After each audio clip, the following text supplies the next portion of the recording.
In this video, I want to talk about another way you can make a quilt, either a large one, or you could make this for kids as a blankie that they carry around with them.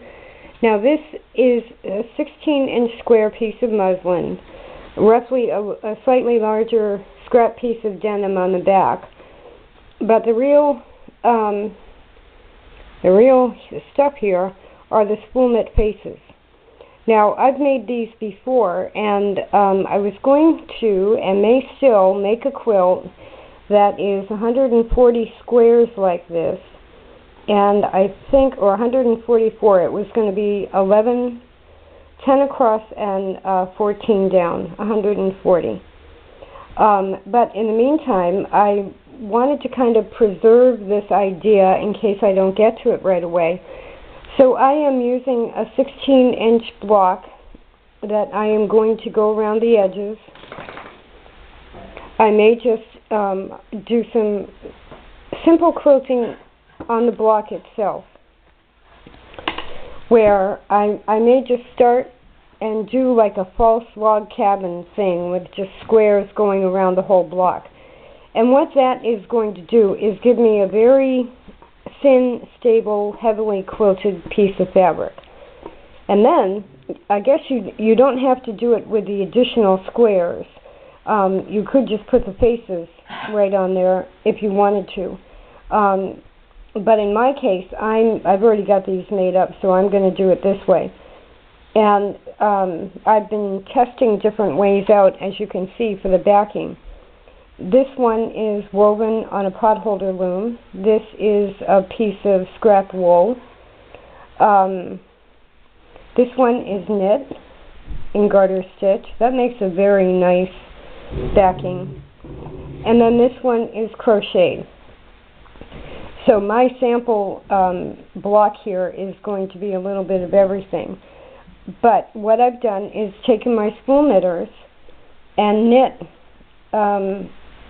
the three components for each face, 2 eyes and a mouth. This is Red Heart yarn, acrylic, Super Saver, I think it was called Wildflowers. And I just thought a variegated eyes would be good.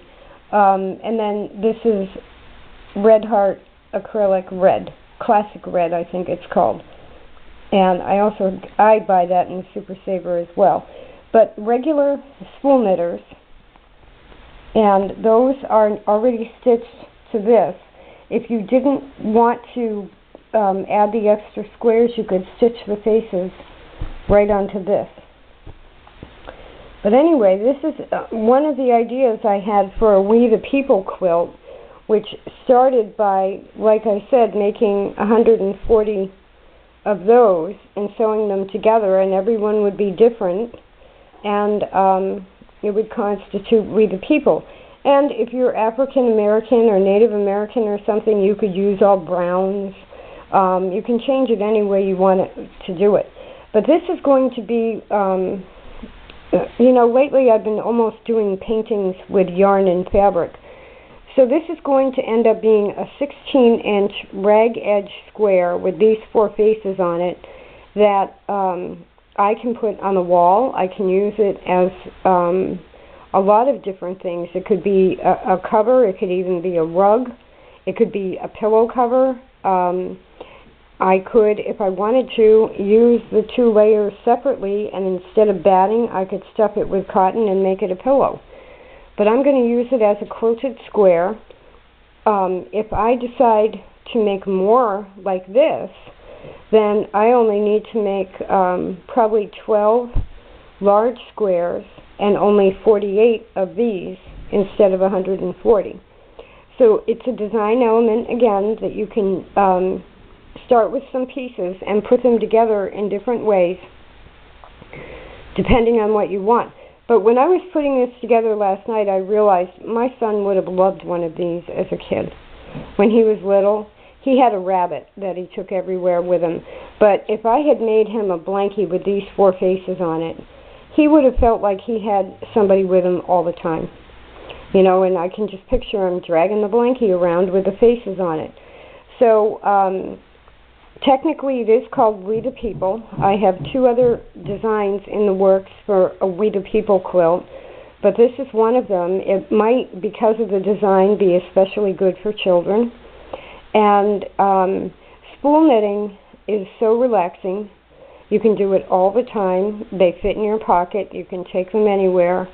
And these, well, this was done with commercial spool knitters, and this was done with one of my handmade, and you can see the gauge is a little bit bigger. But on both of them, I used a machine to sew sections of spool knit pieces, and then put them together, you know, as individual like pieces and parts. So it's not like you have to sit down and spool knit a whole 4-ounce skein of yarn to do this. You can do 10 inches and then cut them in pieces. And I use a machine to finish off the edges just so it doesn't unravel. So this is, I believe I'm going to call this the juvenile version of We the People.